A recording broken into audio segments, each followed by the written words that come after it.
welcome to one of our Kerfuffle interviews, our deep dive reviews for some of our partners. And today I am delighted to have David Votter on from Votter Sales and Lettings. How are you, sir? I'm very well, Simon. Thank you for having me. Always love you on. You're a regular. This is it. Yeah.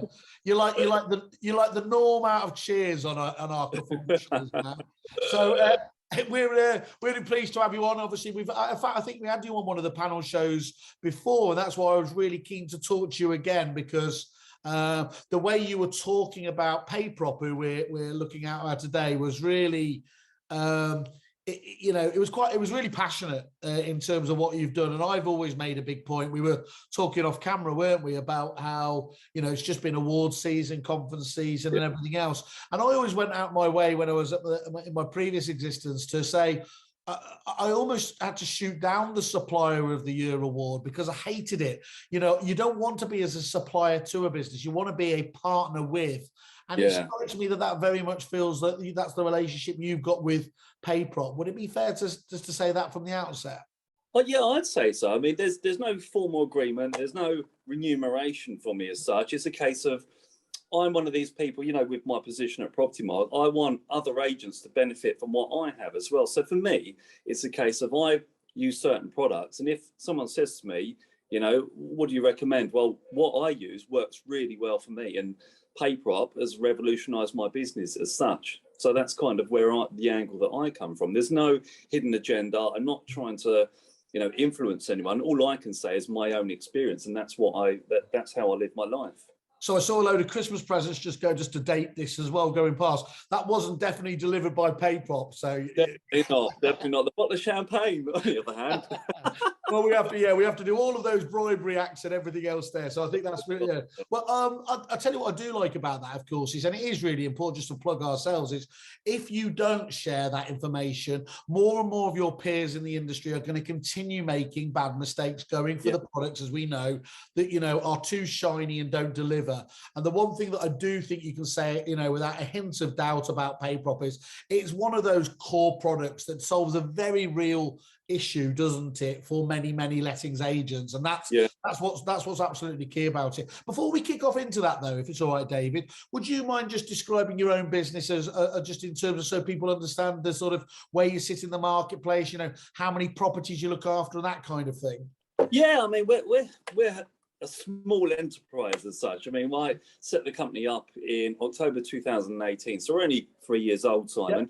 And we manage about 150 properties, so we've grown the portfolio quite quickly, but we've got a process in place where it's not like a lot of bigger companies where it's a leaky bucket. We don't lose landlords. The only reason why we'll lose a landlord is if they want to sell, and unfortunately, due to various bits and pieces, a lot of them are selling up. So that's kind of us. We're sales, we're lettings. We're going to dip into commercial. We might do a bit of holiday lets, but I'm trying to avoid that because there's not enough housing stock out there available on the lettings front. I mean, if we look at viewings at the moment, you've got 20 or 30 applicants per property. And that's qualified. That's before the inquiries. I mean, if you look at how many inquiries you get through, it's insane. So that's kind of where we are in the marketplace. We're not what we call a huge contender. We're a little independent agent. We got probably the highest rated 5-star Google reviews within a 3-year period, and we just get comprehensive reviews. We get people that love the service. And what I wanted to create with my business, Simon, was, estate agents and letting agents are about 4th from bottom on the veracity index of disliked professions out there. But you are just ahead of Proptech, to be fair. We are, we are. And journalists, thank God. Yeah.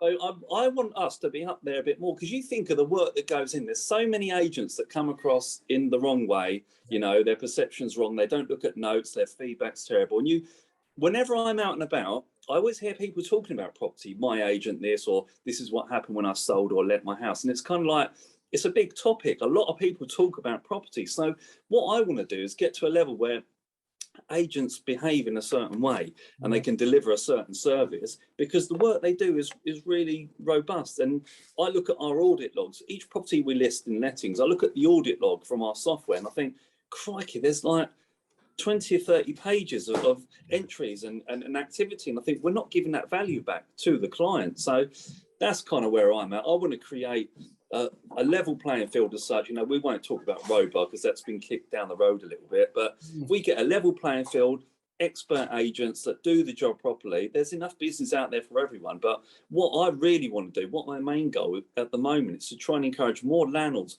back to the sector, because we're seeing 5.5% returns on their money in property. And David, what part of the world you in? Oh, I'm in southeast, so I'm in Kent, right in the southeast tip. We cover that whole kind of region, and people that don't know the area, I just say, well, Belgium. You know where Belgium is? We're across the sea of Belgium. I certainly know the chocolates. Well, it's just you're talking to a chippy northerner here, so we tend to treat all of you as those southerners, don't we? So look, don't even go there. Anyone north of Watford is a northerner to me, Simon. I'm terrible. Okay, well, that's useful context. I think there's some things there that really resonate. I mean, first of all, how crazy the marketplace. You know, I was on with Lucy Morton, obviously, famously of Arla fame previously, and she was talking about, you know, that state in the marketplace at the moment, having to pull properties off after 24 hours simply because of the amount of inquiries. Yeah, it's unbearable. So it's, you know, there's that element, and I love what you're trying to do in terms of course, raising standards and really just making. Yes, of course, people get tarnished by the bad boys, has always been the case. But I'm making a point in another area just around the whole charity angle, actually, that, you know, the amount of work that agents do in communities day in, day out, all around the country, I haven't seen another industry that does as much in that respect, and it needs to be recognised, and hopefully it does. It does. You look at the Negotiator Award, Simon, for example. I mean, I was one of the judges, and I judged a couple of categories, and one of those was the charity work that agents do. And I'm not joking to you, I brought a tear to my eye. I'm looking through all these people thinking, right, because I want to give it my time and judge people on the merit and everything they've done and the work that's gone in and what that's meant to the community and the people they've helped. And I just thought, because we want to do a bit more as a company, more charity work, but my God, it's incredible that the time they give up, the percentage of commissions that they give to charities, they don't have to do any of that. And it's not about promoting their own agenda as, oh, we're a charitable company. It's about giving back. And it's that it is quite selfish in a way that it's a nice feeling, but it's also not about that. It's just about doing. David, you can talk the talk, can't you? Ultimately, those people that actually get out there and do this stuff, you don't have to do that. You could just say you've donated, which is what a large number of the kind of faceless corporates do, isn't it? Agents, they're the ones that are out sleeping cold in the street. They're out picking up the rubbish. These are the ones that are actually doing, you know, using that most valuable of resources, their own time, and that's when it really matters. But anyway, we could talk about that part of it for ages. But going back to what you said there as well, though, you're talking about, obviously, yes, you're a relatively new business, and actually I think that's one of the first things we need to dispel then in terms of the urban myths around PayProp, because there is this perception that they're really, really good for just the larger agents, and what you're saying is actually that's not the case. They've been really supportive of you as you've managed to grow your business from day dot. Yeah, I opened my PayProp account with one property, Simon. That was it. And then it just grew from there. And the thing is, it worked. It worked really well. And as I grew, PayProp grew with me. The support team are always there. And it's probably my favourite supplier bit of software that I've used, you know. I love it. Well, that's really good to hear. So one thing you would say I could take from that straight away is actually, if you're thinking about delaying the decision there, get it in earlier so you can get the processes and systems right, and then it will just scale effectively as you grow anyway. I mean, even if you don't, I mean, we were speaking with Sophie Lang. She's one of our regional executives for the Southwest. She's got a portfolio of about 400, I think, something like that. But they handled that transition really well. I mean, 400 properties is a lot to port across from one area to another. But they did it. They supported them. They were there. And it doesn't matter. Like you said, doesn't matter whether you're a little independent or you're a huge corporate. Now, what I found when I introduced this to larger firms that I worked for back in the day were they thought it was expensive. They couldn't see the value. They didn't want to lose the accounts team staff, but you're not. So what we discussed yesterday on a call was you're taking those people from that account section, the laborious reconciling payments, doing statements, all this kind of stuff. You're pulling them away from the mundane part of the job, and you're going to put them in an area which is fun, which is generating new business, meeting new clients. And that's, for me, that's a no-brainer, Simon. You know, I'm meant to be the independent auditor on this bit, but I think they probably should have had Chris Watkins. But I'm going to do the old testify thing here now, because I couldn't agree with you more. That, you know, we used to have it in my previous existence as well, and people say, "Oh God, you know, we're going to lose that member of staff." It doesn't make sense to have people doing jobs that technology and you know, systems can do better, and turn them to more productive, you know, dollar productive activities, isn't it? That's got to be the way forwards. You're paying the wages anyway, Simon, so you may as well make use of it. And, you know, last week at the Negotiator Expo, there was a talk on one of the panels about, will Proptech replace humans? And I said, absolutely not.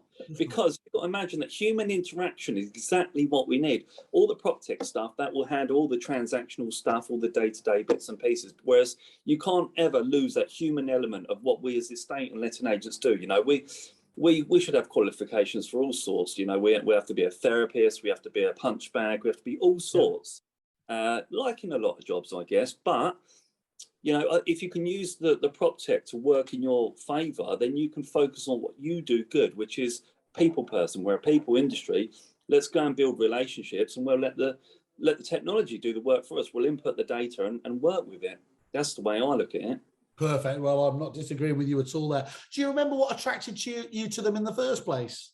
Yeah, I was a regional executive for Isle of Property Mark back in 2016, and I had Martin and one of the other guys, I think it was Jason or someone, presented it at one of the regional meetings as a supplier. So they come along and they did their presentation, they got it all up on the screen, said, this is what we do. And I was looking at it, and I was obviously running the meeting, and I went over time because I was so in awe of that product. I was looking at the screen, they're like, David, next speaker. Oh, I was like, oh, crikey, yeah, with next speaker, sorry, guys. But it got me then. And I thought, we need this. And I presented it to former employers. They didn't want to know because, oh, this is the way we've always done it, so we're going to continue that way. So they didn't talk like that. I don't know why I did that. But I thought, if ever I set up my own company, which I always intended to do, Simon, one day I always intended to do it, that was going to be my first purchase, and it was. I had Martin around my house doing another demonstration. We went out for lunch. He ploughed me with alcohol, and I signed on the dotted line. the tried and tested. I think I invented that sales technique in this industry, actually. Yeah. So, David, so what's really interesting there as well, though, is that, you know, I think that's a key point, isn't it? Actually, PayProp per se doesn't have too many actual competitors, do it? But it does have that main one, which is the intransigence of agents being able to get beyond that. Well, that's the way we've always done it. Would you agree with that? Yeah, absolutely. There are other companies, I won't name names, that kind of do a comparable job. I've explored those and I've compared them to what you get at PayProp. It's not the same. It just isn't the same. You get what you pay for, is your... Yeah, for me, I don't know about you, I'm a very visual person. I like a user interface. When I set my company up, I had demos of about 10, 15 software companies. And there's one in particular who I use now. Yeah. And I said to them, they said, do you want us to do a demo? So I tell you what, give me a login, let me play with it for about an hour or so, and then I'll come back to you. And within the hour, I said, right, sign me up, I'll have it. Nice. Because you know, like for me, if it's not visually pleasing and if it doesn't do what I need it to, I mean, I meet agents across the country and they're like, I said, what are you using? Oh, I'm having trouble with mine. I said, well, this is what I use. I get it on my phone. And they're like, God, doesn't that look nice? You know, the landlord's there, the tenant's there, the let's there, the activity's there. And I'm like, well, look, this is who I use. You know, it works brilliant for me. Yeah, and look, I mean, obviously, it's clearly a strong service. We're going to come on to that, but a lot of the time, there's some really good packages out there, but they take a while to, you know, to settle down. You've spoken there. It didn't sound like that was the case there. The onboarding is strong, is it? How would you find the process of actually getting up and working with PayProp? Well, speaking to others that have onboarded quite a few, you know, change is hard for anybody, let alone estate and letting agents. Most of us don't like it anyway. But it was quite a seamless transition from the people I've spoken to. For me, it was a piece of cake. We set the platform up, we put my one property on, and then when I knew, and what I did was I did little screenshots and bits and pieces, so I knew that each time when I put a property on, that's the order I do it in. But then if ever I got stuck, there's a support team, so it's very, very seamless. And can you actually, I mean, obviously we talk about that, but the ongoing support we're talking about now as well is good. Is it a telephone support service, or is it? Oh, that's because a lot of agents are getting very frustrated these days, aren't they? I wanna That a lot of these talk- companies are going towards, you know, register a ticket and all that sort of stuff. And actually people, when they want to get on the, you know, when they want something solved, a lot of them really appreciate having that call, that traditional telephone service. Yeah, you dial up, you get 1 for sales, 2 for support, you go 2 for support. You're on the PayProp app or dashboard already. You've generated a reference number. You give them the reference number. They log in. They can see exactly what you can see. But what I love, Simon, is they don't do it for you. They talk you through what to do, so you're learning. They make you learn, so that you. Yeah, exactly. I always come up with Paul going, "Sorry for being an idiot," and they're like, "That's okay. That's okay. We like you." That's great. I tell you just one quick, and this is for all you suppliers out there. Change the order of the voicemail or whatever else. It's 1 for a support and account management, 2 for sales. Remember who you're looking after. I just always find that amusing that it's always that way. Okay, that's really interesting. What do you think, just for people who are so essentially PayProp is an automated rental payment system. What do you consider its main strengths are? Just bullet point. Reconciling the payments, accounting to the landlord, notifying the tenant, keeping an audit log, a clear and transparent transactional history. Crikey, yeah, just that's basically. No, you've just knocked them out of the park quite. So. And that they seem to come very easily to you, which is, you know, sometimes I ask this question and actually people go, oh, that's a good question, but those are very lucidly in your mind as the main. Because I use it every single. It's not like I dip in once a week. I use it every morning. My first job of the day. I mean, I've got a team that work with me, but I control the payment elements and stuff just till the guys are ready to transition, and I'm comfortable with that, which will probably be never. But I log in on the app, you know, first job of the day, check the rents that come in, reconcile them. And I was saying when I first took it on, so I started the company in October 2018, and I went away for a weekend in the November before I started building the portfolio. It was about 4 days away in Spain on someone's place that I knew that was empty. And me and my now business partner went out there. And I remember getting up in the morning, having morning coffee on the veranda, going onto my PayProp app, reconciling a few payments. So the 7 or 8 landlords that I had then were paid and accounted for. And I just thought, it can't be that easy, but it is. I tell you what they need to nail, don't you? There's just a bit of marketing, simple marketing. I have seen these, and you just reminded me of this, that there's a point in time in every PayProp clients there where that photo goes on Facebook, just made my payments. They should just do a collage of all their happy clients, shouldn't they? Well, I'll tell you a very quick story on that, Simon. When my second daughter was born, obviously you're in the hospital, you know, the mum's out because she's just given birth, and what a incredible experience. She's in agony or what, so she's laying there and I'm sitting there with a baby thinking, I've got baby number 2 here. How can second baby more than another? And I was like, right, okay, let me just reconcile some my wife took a picture over my shoulder and I sent it to PayProp, and there's a photo of me reconciling payments. That's perfect. Penny perfect reconciliation. Exactly. and bringing life in. But what can't I do at that moment? Exactly. There's nothing you can't do. So can you talk us, I mean, one of this is quite hard, and I mean, you're obviously getting a lot of efficiencies out of it, but are there any productivity or kind of ROI results that you're able to quantify? Have you ever thought about what it kind of is actually doing for you, or do you just come from the approach, I know it's better than it was before? I'm one of these ignorant people, Simon, where I don't really look at figures as such. And my old employers used to say, David, well, you're not really up to speed with your figures. And I said, I'll tell you what, you measure the pig and I'll feed the pig. So, but on PayProp, you have a dashboard, right? They were talking about me, were they? The cheeky. No, not at all. You have a dashboard and it shows your productivity. So month in, month out, there's a graph that tells you. And if you see that graph going up, you know that's growth, and that's always a good sign. But then you can click on it. You can say what the income was, what was reconciled, then what your commission was as well. So you can track it. And then you can do audit reports. So you can do January, February, March, what the income was. So you can see what's coming in. You can see what the platform charges are, because you don't pay a monthly subscription to them. You just pay platform and transactional charges to pay for. Yeah. Okay, that's really interesting. Well, look, I think that's really useful to be able to hear your thoughts. So getting down to your kind of final thoughts on this on PayProp. How would you rate your experience overall with them? I know it sounds ridiculous, but 10. I can't fault it, really. I mean, the only thing I can fault is myself, where I'm thinking, why is that not working? Oh, it's me. because it's all the thing I love about PayProp, and with a lot of softwares, really, it's user error.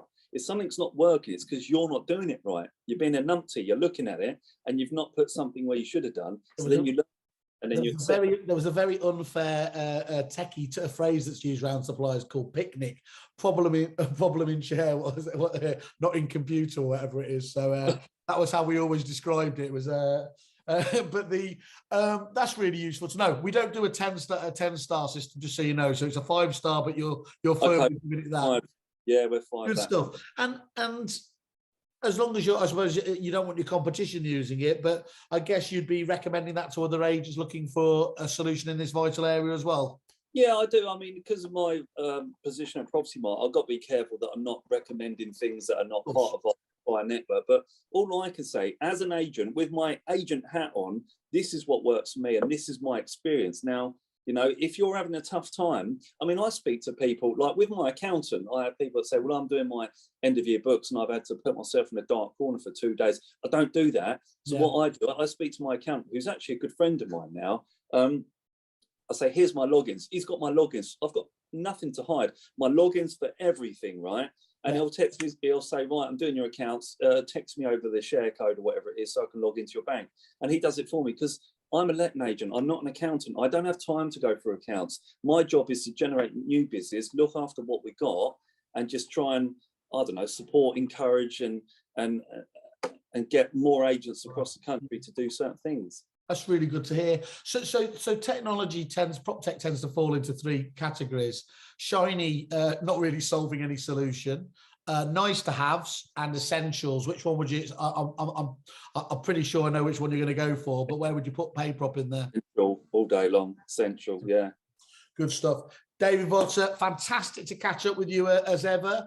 I knew we'd overrun because a conversation with you and I couldn't possibly not do. Thanks so much for sharing your experiences of PayProp. It is vital. As I said, other people, we'd encourage you to get in contact with us. We want to hear. The only way we'll help this is by transparency and by talking to people like David, who are kind enough to share their time. So thank you again, once again, David. Much appreciated. Pleasure. Thank you, Simon. Cheers.